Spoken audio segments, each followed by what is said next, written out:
everybody, and happy International Women's Day. Great day to have this going on. Thank you to ACC TV and our sponsors, and we're going to dive right in with questions for Nicole, since I know you as well as I are excited to hear from her. So let's start at the beginning of your amazing story. Can you describe growing up in your family? When did you realize you were trans? Yeah, so, oh, there it goes. I first realized that I was not comfortable in my skin really from as soon as I could tell. I mean, having an identical twin brother, I was able to kind of compare myself and compare what I was feeling to what he was feeling. And, you know, so at the same time that Jonas was feeling comfortable and confident in his skin, I knew that I wasn't, and I knew that I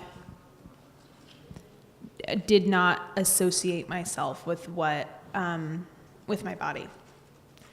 And so, you know, gender is one of the first things that you are able to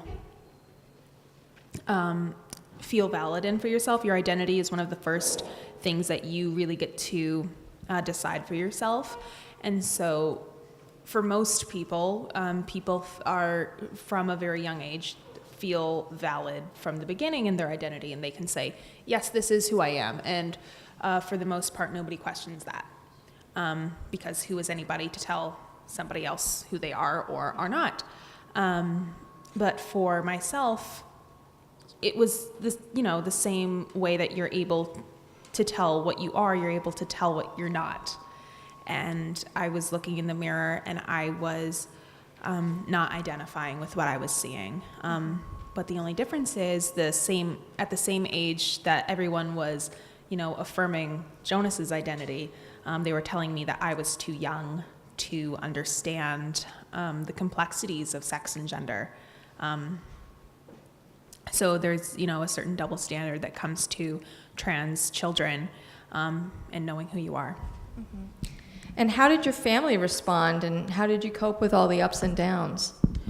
So you kind of heard in that video, I used to get into arguments with my father, who's up there now, so I won't badmouth him too bad. Hi, Daddy. No, but I used to get into arguments with him, and he would come up and, you know, he'd say, oh, show me your muscles. And I could not be bothered. I was looking at my reflection in the oven mirror and like fully feeling the fantasy. And so we just go back and forth with the yes, no, yes, no. Mm-hmm. And I mean, he was raised to really be concerned with, you know, what the neighbors thought. And when your son is expressing that he is not, in fact, your son, and that he is your daughter, you know, his first thought was kind of, what will the neighbors think? And he didn't know how to cope with that. He's an ex-Republican, ex-nationally known, you know, NRA shooting sports instructor. He's an Air Force veteran. So this was kind of against everything that he had been conditioned to believe. And so I feel like I have donut on my face. They had donuts backstage for me, and I just dove in. You know, like Lady Gaga, like, I'm off that, but into donuts. Donuts are great. Right? And so this was against everything that he had been conditioned to believe, and so he didn't know how to respond to any of that. So he didn't. He shut down. He kind of ignored it. He poured himself into his hobbies, which left my mother pretty on her own. My mother hadn't been brought up with the same kind of concern regarding what the neighbors would think. And so her first concern was not whether or not, you know, was not with our Jonas and Nicole, you know, what are the neighbors saying about them? Their first thought was, is Jonas and Nicole, are they safe with the neighbors? And so and my father didn't do this either. Neither of them ever made me feel like I was bad or incorrect or wrong. It was more, this is something that you're going to do when nobody's around. This is not something that you're going to bring to school. This is not, when we first moved to Maine, we had a big get to know you party. We invited everybody in the class, and I couldn't understand why I couldn't dress the way that I wanted to at this party. And they said, well, this just isn't, this is something we're going to keep to ourselves. But by the time I had really started school, they had been seeing what living as a boy was doing to me. At 5, 6 years old, I was severely depressed. I had anxiety and anger issues. And so we started working with the school and started trying to feel out transitioning and feeling out letting me start to wear pink and maybe grow my hair out a little bit. And so we took baby steps over the course of elementary school. And we kind of, we were bushwhacking it, and we didn't really know. None of us knew what we were doing because, back then there was no information really on transgender people, let alone transgender children. So, how could any of us have known what to do? And then as that went on, you became a trans activist and became part of a court case that went to the Maine Supreme Court. Could you tell us about that? Yeah, so over the course of this transition, we had kind of capped it off with my changing my name and using the multi-stall girls' bathroom. And that had worked fine. All of my friends were, of course, totally okay with me. These are girls that I had grown up with, and, we had done sleepovers and play dates, and, all was well. But one day, this male student in my class followed me into the girls' bathroom as a political statement on the behest of his grandfather, who was a member of this special rights Christian group back in Maine, who didn't think that my using the girls' bathroom was okay. And so at the same time, this group was threatening the school and was pretty much saying, Nicole using the girls' bathroom is somehow an infringement on my grandson's rights. I don't know. And so the school buckled, and they thought, well, if Nicole using the girls' bathroom is the issue, then if we pull her out of the bathroom, problem solved. Well, not solved. So now I'm in the staff bathroom. I am literally isolated from my classmates. And this has sent a message to the community pretty much saying, hey, here's this student who is so different from the rest of you that they cannot be allowed to exist in the same spaces as you.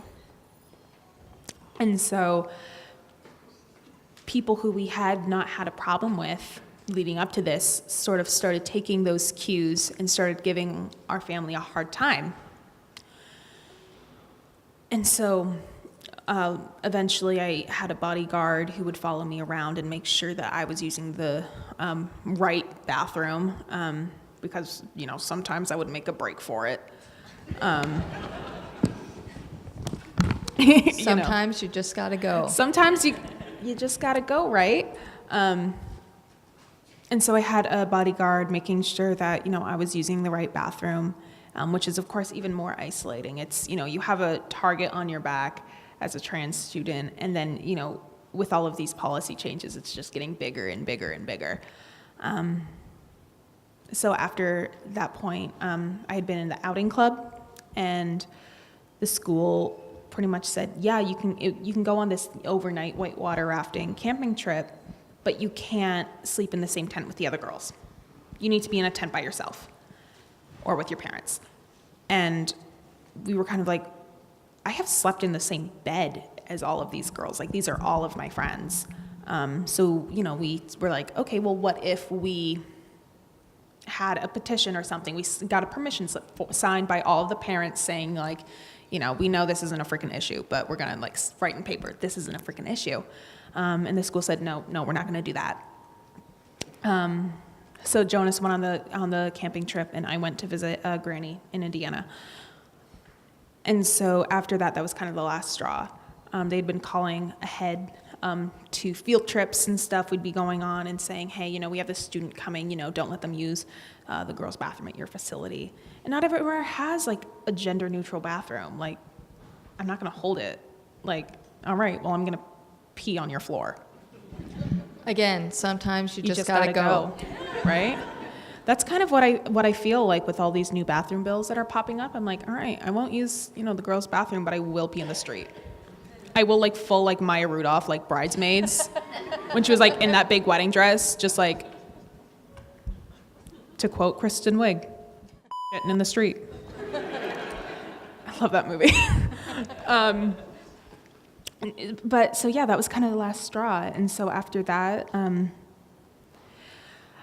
we left and we filed a lawsuit on the grounds of unlawful discrimination, because since 2005, which was before any of this had even started, sexual orientation, which had included gender identity at the time, was a protected class under the Maine Human Rights Act. So had the school known the law, followed the law, this would not have been an issue. They wouldn't have needed to buckle under the pressure from this other group. They could have said, no, we are doing what we're supposed to. So we left, and my father stayed behind to keep his job at the university. And for the next 6 years, we didn't live with our father. And we only saw him on weekends. And Jonas and I had to kind of be told, you can't tell people who you are. You can't, Nicole, you have to go in the closet. You can't, because we were so desperately afraid that what had happened in Orono would happen again in Portland. Because of course, every school talks a big game. They're like, oh, we have a zero tolerance policy on bullying. Like, giving a kid detention is not a zero tolerance policy. Like, I got detention. I wore a book on my head. I looked fabulous. And so we were so afraid that, and for the next 2 years, I just shut down, and I didn't have friends over. I just went to school and I came home because I didn't really know how to navigate relationships when I had to actively hide a big part of who I was. And so, yeah, we were in a lawsuit for 5 years. It went to the highest court in the state of Maine, where eventually they did rule, no, this is on the books. If the school had just done what they were supposed to, what is written in the law, this would not have been an issue. Right. But it took so long. It took 5 years for people to decide, because nobody wanted to be the first to decide which side of the fence this issue was going to fall on. But I'm very happy that they made the right decision. Yeah, that's great.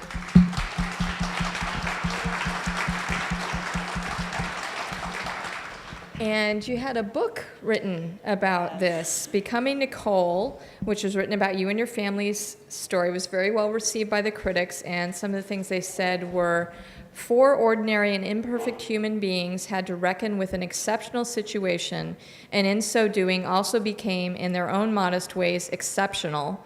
And the book is a miracle. It's the story of a family struggling with and embracing a transgender child.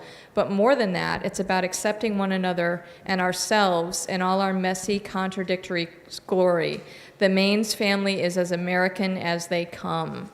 Can you talk a little bit about how the book came about with Amy Ellis Nutt? Yeah. Well, first of all, I don't know what they're talking about imperfect, because if anyone's read that book, they know that my mother is flawless. I mean, when I first saw the book and I was like reading through it, I was kind of like, she's kind of the only one you can root for like the first half of the book. Because a lot of Jonas's stuff ended up getting cut. My dad kind of sounds like the bad guy. And me with all of my anger issues, I was full psychopath. Like, I remember there was this part in the book where they were talking about, I don't know, something I'd written in second grade about bazookas or something. And they were talking about like, I don't know, her, Nicole's tendency for violent outbursts, and I'm like, I just think bazookas are cool. I was like, I didn't know I was being problematic. I was just like, sorry. No, and so for like the first half of the book, you're kind of like, oh, these people are terrible, but I really hope Kelly's okay. Because she really, they do not deserve her. And spoiler alert, your mom's okay. Spoiler alert, my mom is okay. She made it through. She managed to, put up with us for long enough for the rest of us to kind of get our acts together. But yeah, so when my father wasn't living with us, he would come down, he would take the bus every weekend. And on the bus ride, he would just type up journals and memoirs, and he would just write about what he was feeling and what he was going through. And he showed it to a good friend of ours who said, this could be a book, and that's kind of what got the ball rolling. And eventually we were introduced to Amy, who's just this phenomenal, a Pulitzer Prize winning science reporter for the Washington Post. And so she beautifully took together like all of our family records, and she took the science behind being transgender and weaved it into this really great book that has something for everybody, whether you are new to the topic of trans youth or trans people, or if you are a kind of a veteran. There's something for everybody to kind of learn in there. Segueing a little bit into education. Education is such a huge part of activism, and it's a part of the book. Equity, inclusion, not just trans issues. Mm-hmm. What did the schools that you did attend do right, and what could they have done better? Yeah, so I went to the first Asa Adams, where I went to elementary school, because for the majority of the time I was there, it was very, very lovely, and everything was going very well because there was an open channel of communication between my family and the administration and with teachers. Like I said, none of us really knew what we were doing, but we were all, talking, working together, asking questions. And, if somebody did have a question, we kind of addressed it together, and we were like, okay, what's the best way to kind of navigate this? And so that was really, for any school, that is the most important thing you can do, because, everybody's different. And so it is important to have trans policies, but it's also important to be working with your trans students to see, what you can do best to kind of serve them, just like you would with any student, just making sure everybody is kind of safe and feeling good and happy in school, because that's, you're there to learn, you're there to socialize, you're there to, kind of be the best, learn how to be the best person you can be. And you can't do that when you have a bodyguard breathing down your neck telling you which bathroom to use, or at least it's harder. And so what they didn't do right is when they closed that channel of dialogue and when they stopped communicating with us, because we didn't stop trying to work with the school after they had put me in the staff bathroom. We were like, well, why is this? Why are we doing this? What can we do? What can we do? But they just kind of shut down on us. And the other thing that they didn't do correctly was they didn't know the law. They didn't know and they didn't have a policy in place.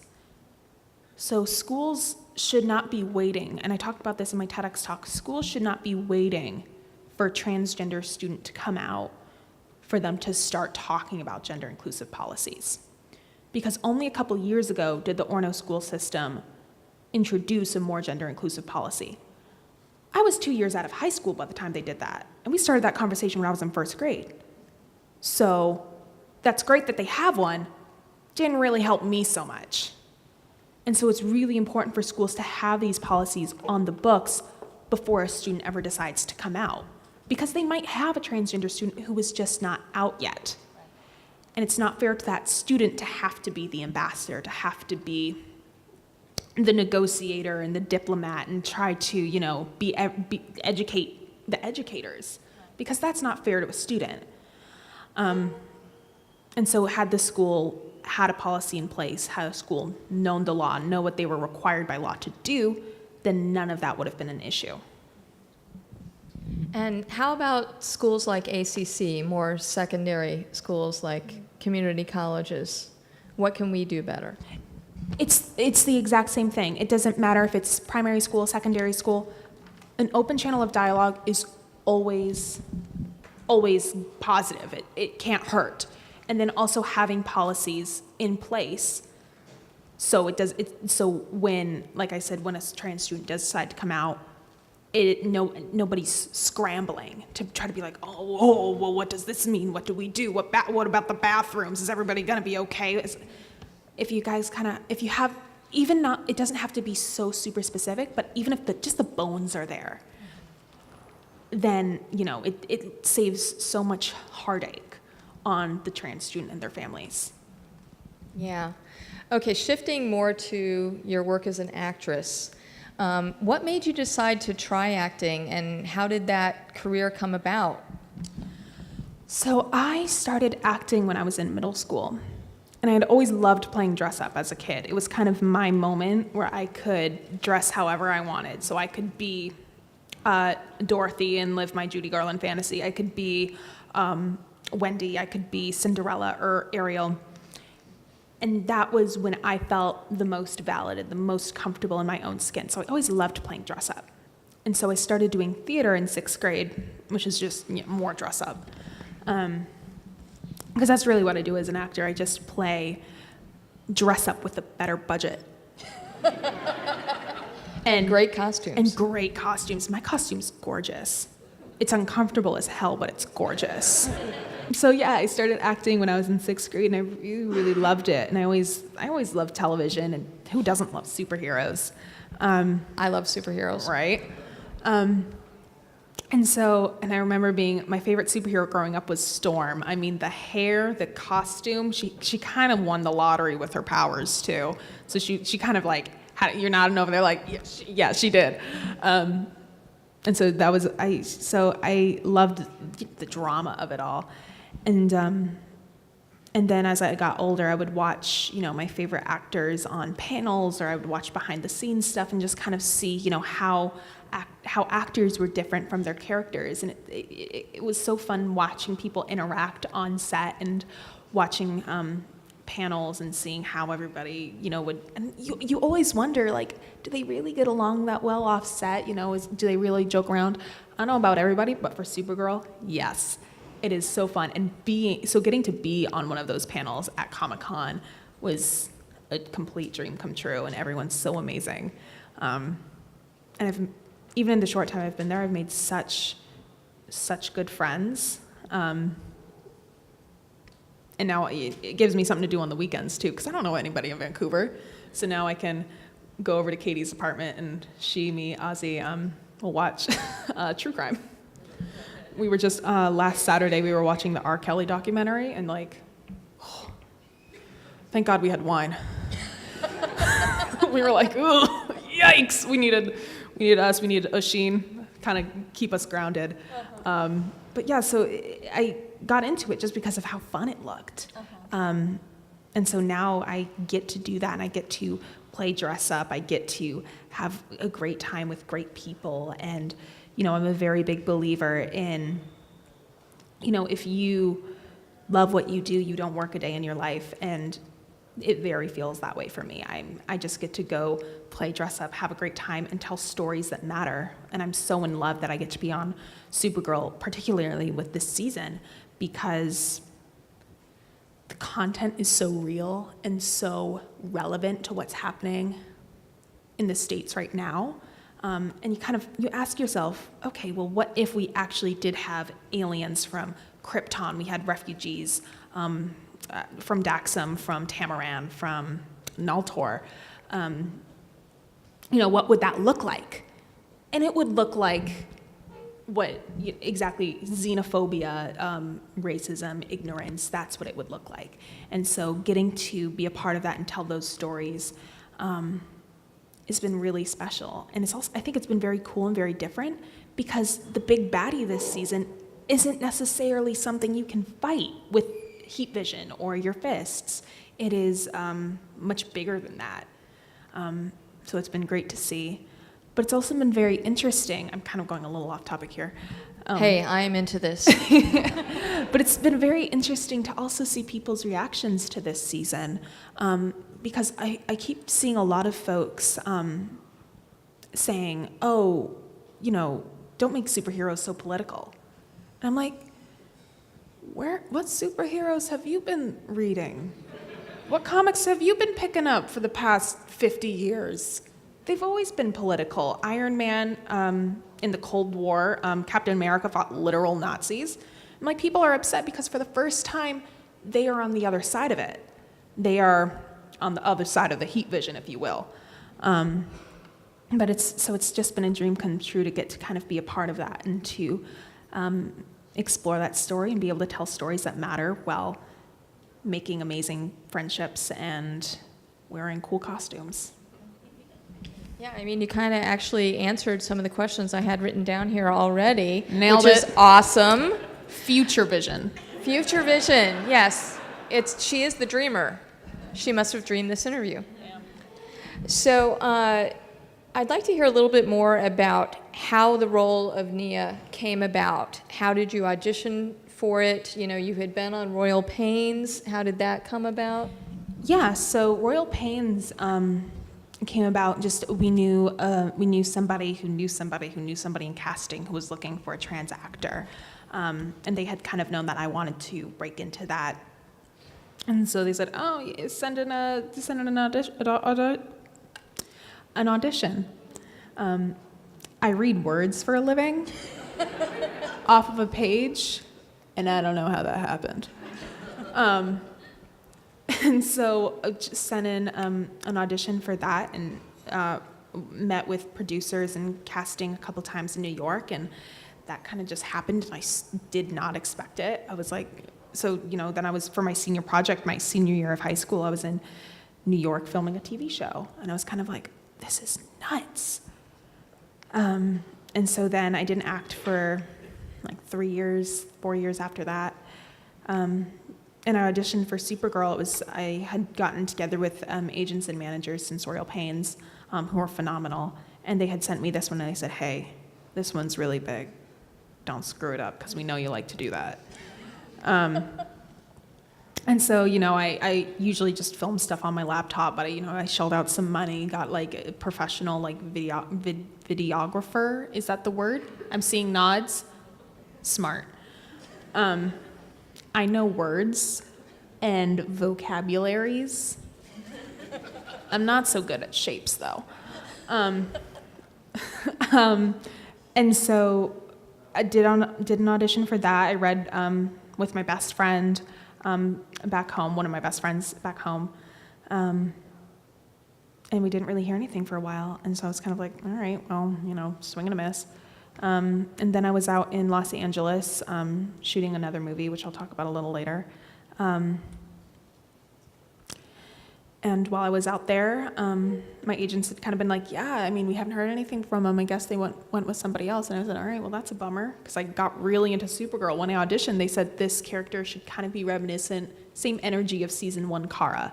And so I said, all right, well, I haven't seen the show, so I don't know what season 1 Kara is. I was like, what's that? So I watched the show, fell in love with it because I loved Arrow. Loved Arrow. But I kind of fell off watching it somewhere after season 4. I remember that scene where Oliver had proposed to Felicity, and then they were driving away, and like someone like shoots up the car, and like she got shot, and I was so devastated. I like blacked out. I was like, no. So I loved Arrow, and so I was like, okay, so I'll probably like Supergirl. Loved Supergirl. So I've seen every episode. And so sometimes people on set are like, they'll ask me I am the on-set encyclopedia. And then Jesse's the on-set encyclopedia for Legion of Superheroes, because I swear he knows everything. And so I fell in love with Supergirl, and I was so devastated when my agents had said, we don't think you got it, because I was like, oh, no, now I'm invested in the show. Now it's going to be bittersweet, because I have to know what happens. And so then I was in Los Angeles shooting a movie, and they had called us and said, hey, can she send in another self-tape? And my agents were like, no need, she is in Los Angeles, she can come into the room. And so I did. I met with Robert and Jessica, and we just really clicked. There was a really great energy in the room, and the next day they said, hey, do you want to be on Supergirl? And I had been filming that night a really late night shoot. It was a vampire movie. And so I got home at like 6 a.m. So I was asleep when my agents called me with the news. And they said, hey, you got the part on Supergirl. And I was like, cool.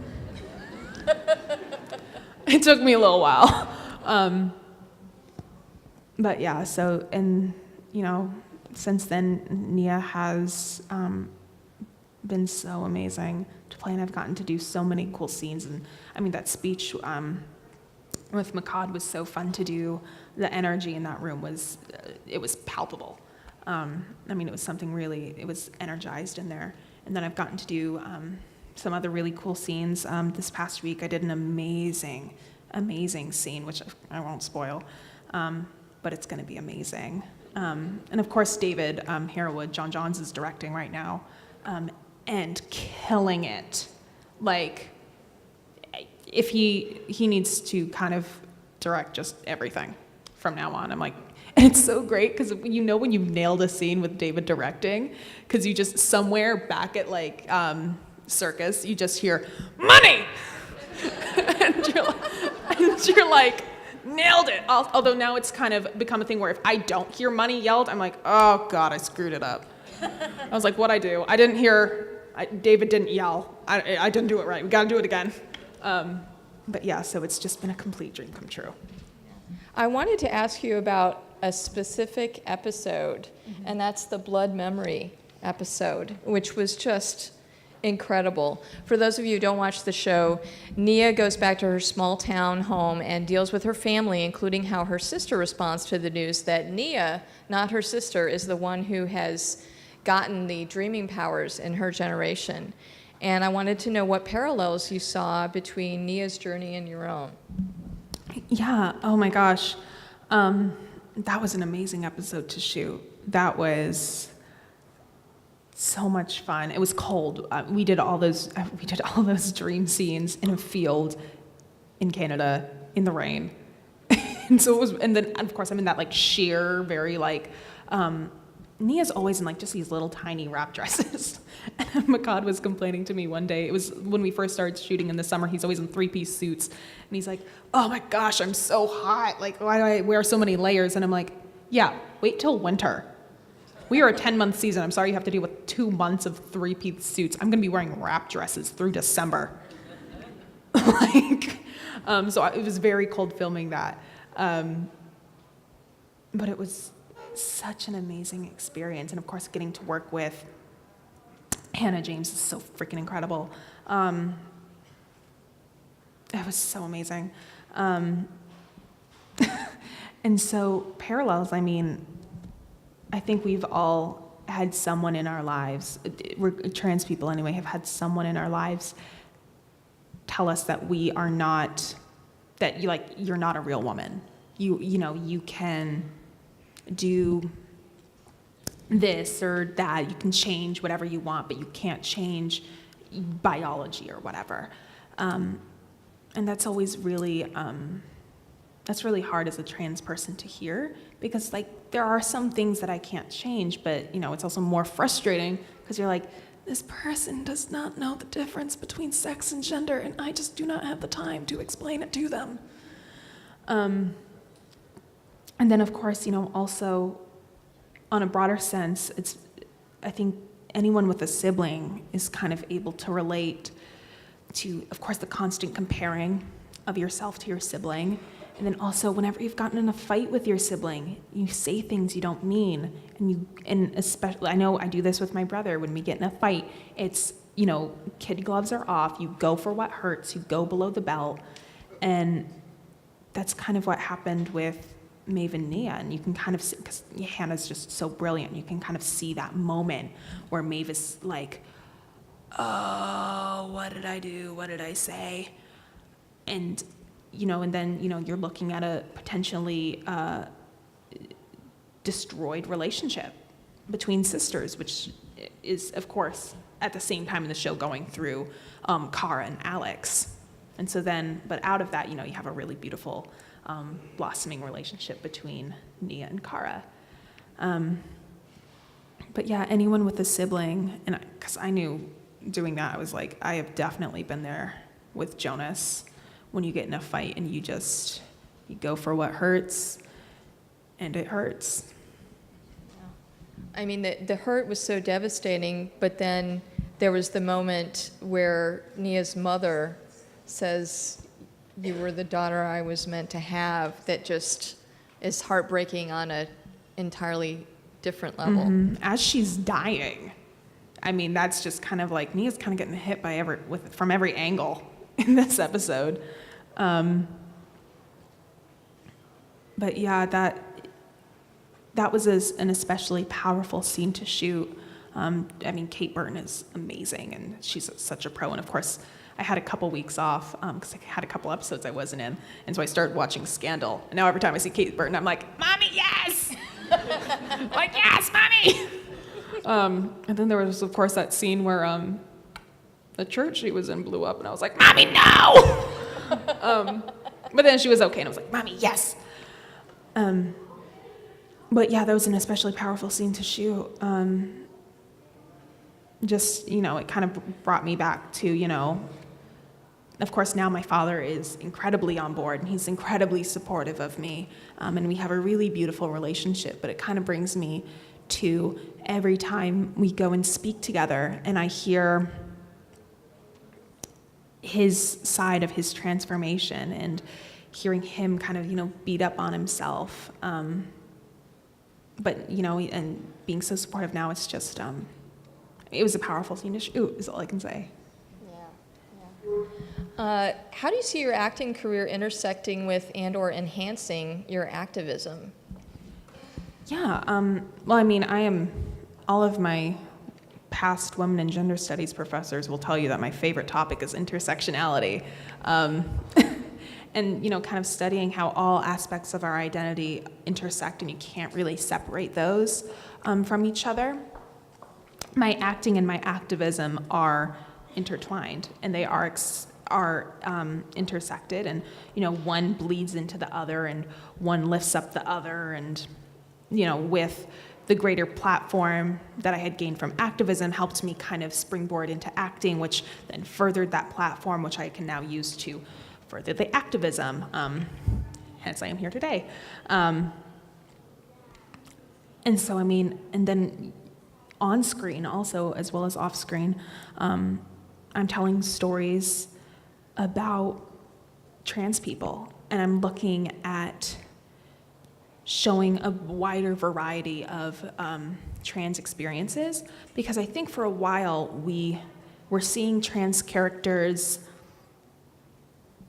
who kind of served as guides or as teachers to the main cast, which was important, then. It was important to kind of showcase the trans experience and kind of introduce a wider audience to what it meant to be transgender. But now I am telling more stories about trans people whose arcs do not revolve around their transness. I mean, with Mia, her story is not about her being the first trans superhero. I love that about her. I love it too. She is about, I can see the future in my dreams. How am I going to deal with that? How am I going to navigate my relationship with my family? How am I going to navigate being half alien, half human in increasingly hostile environment for aliens in National City? And then also with BIT, the movie I did before I got Supergirl, it's a story about a trans girl who goes to Oregon to visit her brother, and while she's there, she is turned into a vampire by this girl she meets at a club. You gotta be careful. Sometimes you meet a girl at a club, go back to a warehouse party, make out on a roof for a little bit, and then next thing you know, you are eating people. That's just how it goes. It'd be like that sometimes.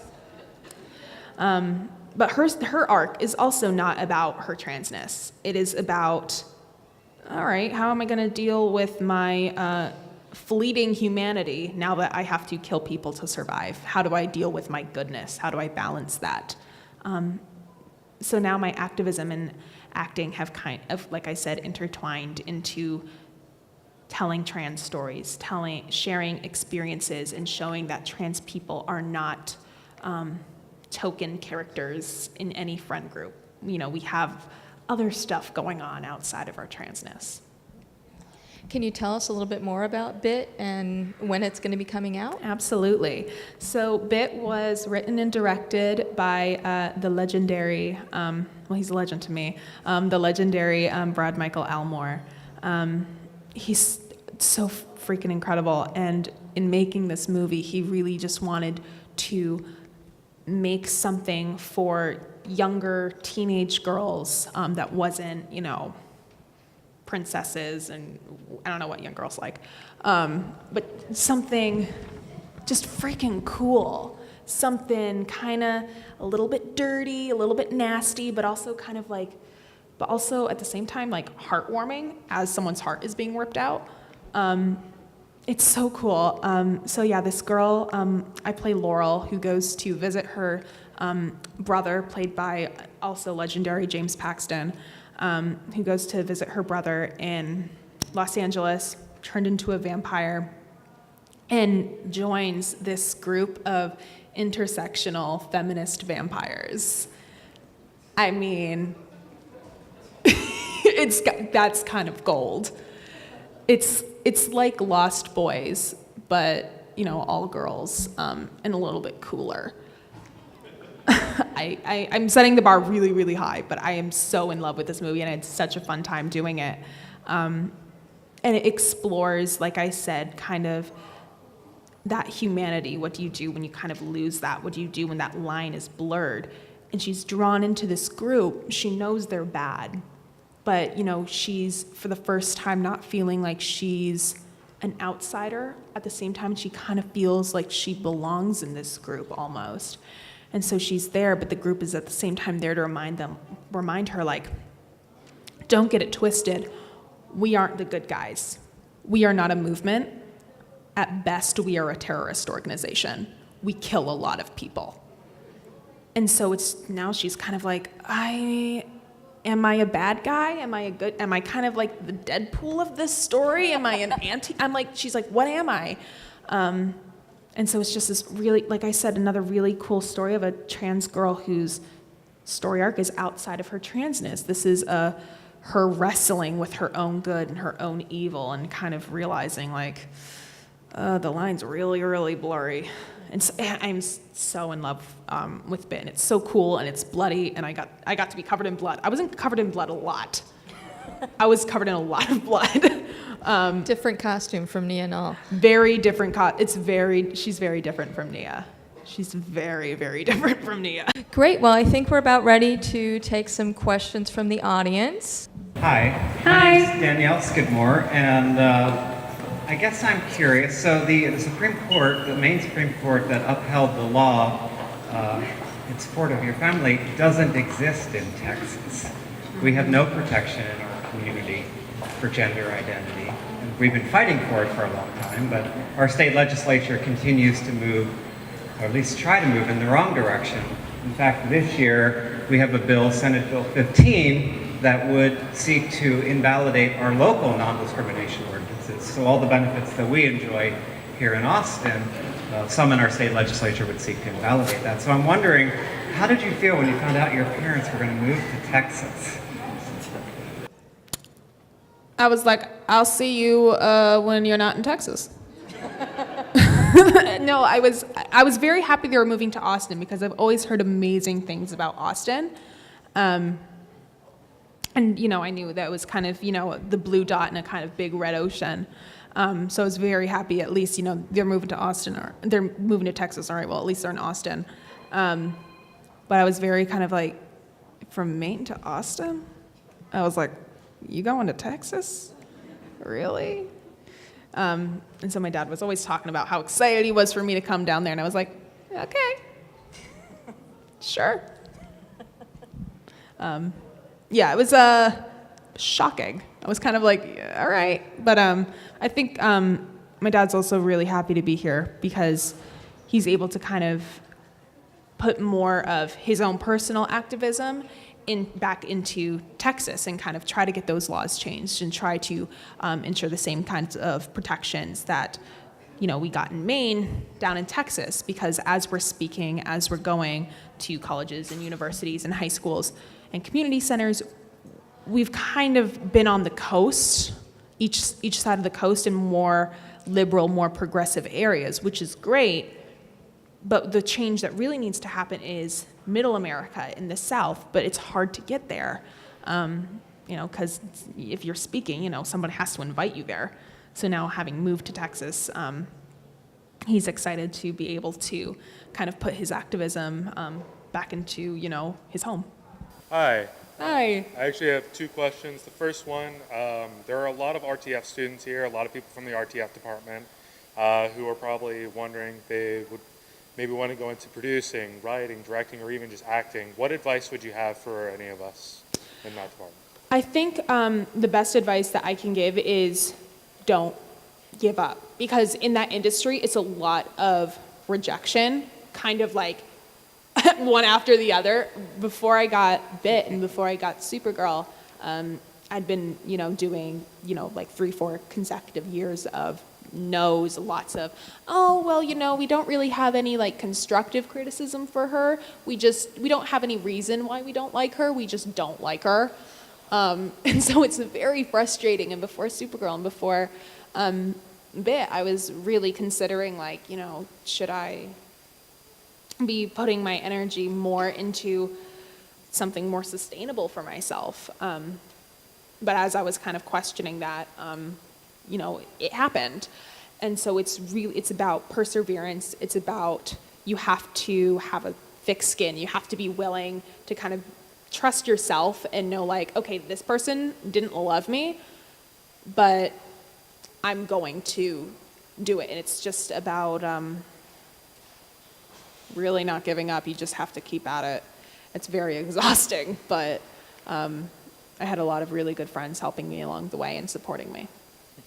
That's awesome. My second question, as far as like being a member of the LGBT community, your reach, I've noticed it goes far beyond that, because as being representative of something such as trans that has so many misconceptions with it that not a lot of people know about, it goes even further to things that also have misconceptions, such as sociopathology, schizophrenia, like lots of different things that people don't know a lot about.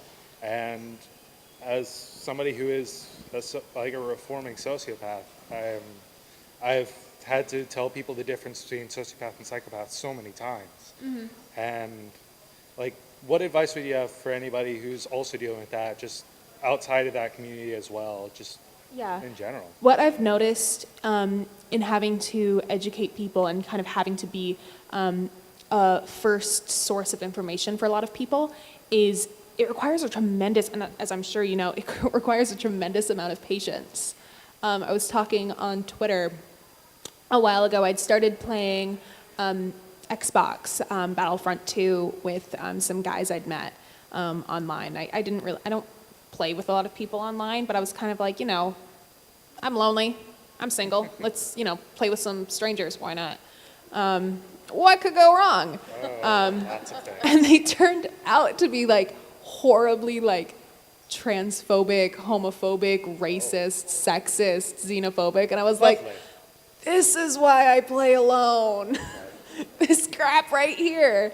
And so it kept to me 2:00 in the morning trying to give it like an impromptu college lecture to these guys, explaining to them like why trans people are not quote unquote abominations of God, which he had said like right to my face after I'd come out. I was like, okay, well, they'd gotten to know me for a couple weeks. Like, maybe they just don't know anybody who's trans. And so I said, well, I'm trans. And they're like, well, I respect you. I just, I personally think trans people are abominations of God. And I was like, but you respect me. And they had said, oh, that's why you're so good at video games. You're a dude. Everything went white. The fact that I did not, go into my headset and materialize in front of them was nothing short of a miracle. So I'm sure, like I said, it requires a tremendous amount of patience to not, because I really had to, it was like a hour-long discussion I had with them, patiently trying to be like, well, no, okay, well, picture this, well, what about this? And I ended up just having to ask them, okay, well, what are you so afraid of? What are you so afraid of when it comes to trans people? If it was okay for people to be gay, if it was okay for people to be trans, what is the worst thing that would happen? And I said, you don't have to answer it to me. You don't have to tell anybody. You have to ask yourself that and answer that for you. And I stopped playing with them after that because, I couldn't guarantee that I wouldn't pop off on them the second time. But the first time, patience. Second time, go off. Well, thank you, and also thank you for being such an inspiring figure.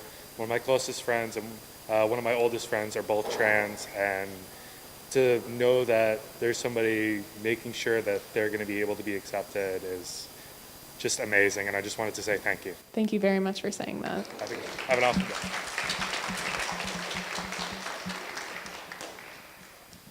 Hi. Hi. I wanted to ask you, I also have a lot of like trans friends and stuff like that, and I see them go through so much just garbage. I wanted to know if you had any advice for how we can like support and help create safe spaces for our trans friends. Yeah, that's a really good question. And when I was in college, I had a really, really great group of friends who supported me through a lot also. Because college was a really hard time for me for, my own personal reasons. And it was one of the darkest times in my life. But I had this really incredible group of friends who I could, be with, and who I could who would sympathize with me, sit there, listen to me, and just, kind of help me take my mind off of all of that and just being there for me. And just, we were able to have tough conversations, but we were at the same time also able to just talk about nonsense. I remember one of my favorite college memories with my group of friends, and my dad is going to go white as a sheet. One of my favorite memories with my college is for a Women in Gender Studies project. We had to talk with some of our female-bodied friends about sex positivity. And so then cut to us, we were like in my college suite, sitting around, we were drinking wine, having some wine, talking about masturbation and why it's okay, and talking about like sex positivity and everything. And it's actually like the safest I had ever felt, just being in a space with female-bodied people and being included in that conversation. It made me feel so valid in myself. And so I think the best thing that you can do for your trans friends is to not tell them that they are valid, but really show them that they are valid through your actions, including them in those kinds of conversations, and just being there, having a great time. It was the same thing with my friends when I was going through depression. Just, we were all kind of going through the same stuff. That was kind of how we ended up getting through a lot of depression stuff, was just being there and talking to each other. It was a very normal occurrence. Someone would come home from class and be like, I'm drowning myself in the tub. And we're going to be like, okay, all right, but, warm up the water because I'm going in after you. But just being able to be there with people who supported you and knew what you were going through was, like I said, really validating. Awesome. Cool. Thank you. Thank you. Hello. Hi. So, just a few questions. Do you know if your character Dreamer will be appearing in the upcoming Arrow crossover, Crisis on Infinite Earths? I have not heard anything about Crisis on Infinite Earth, but I really hope so. Oh. Because the crossovers always sound like a lot of fun. I didn't get to do it this year. Do you have your favorite Arrowverse crossover? Watching them, I hadn't seen the first couple of crossovers because I didn't watch them. Because having only seen Arrow and parts of Supergirl, I kind of was like, oh no, do I have to watch all of them? I was like, are they all all related to what's going on in their individual shows? Like, I don't know any of that. But then they were like, no, it's kind of their own separate thing. So the only one I've seen was the most recent one. Hi, thank you for being here. Thank you to you and your family for writing this book and sharing this journey with all of us. I'm a mental health provider and a parent of a teen, so I see lots of teenagers also in my work and at home. And I'm wondering, you touched a little bit on the mental health aspect. What's your best advice for people getting the help they need, and for parents, educators, and counselors to pay attention to? Yeah, so I can only really speak to my own experience. But with me, for me, it was about finding someone that I could feel comfortable being honest with, I kind of jumped around a lot with counselors just for various reasons, and sometimes it kind of made it hard to open up. And some counselors I found a little judgmental. Yeah, it has to be a good fit. Yeah, right? So I think for mental health professionals and also for parents and for educators and really anybody, you know, if somebody comes to you with something personal, you can't kind of come at them judgmental or kind of questioning of them, because that makes that person kind of regret coming out and then they're going to kind of go back in. That happened to me a couple of times. And then also, there's nothing wrong with being medicated. Also, I've seen kind of a lot of stigma around being medicated for anxiety or depression or what have you. And, you know, I don't know, there was this like one, I don't know, it was like a Facebook meme or something. And it was like a picture of medication and a picture of like the woods or something. It was like, this isn't an antidepressant, this is. And I was like, that's bullshit. I'm like, I could go out in the woods. I'm just gonna be depressed in the woods, right? I was like, I'm from Maine. I was already in the woods. It did not help. And so I think it's, you know, kind of working against that stigma too and being okay with that. And, you know, knowing what you're about. My family history has a lot of depression, a lot of anxiety, lots of stuff. I should probably be more medicated than I am. No, but it, you know, it's about, you know, knowing what you're about. And as, like I said, health professionals and educators and teachers and parents coming at that in at an understanding, non-judgmental way. Thank you. Thank you. Hello. Hi. Hello. Hey. So again, like all the others, I just want to say welcome to Austin. Thank you very much. And a few questions like, what has been your biggest inspiration so far? What has been my biggest inspiration so far? I think overall, my biggest inspiration has absolutely been my mother. Because, don't look at me like that, Mom.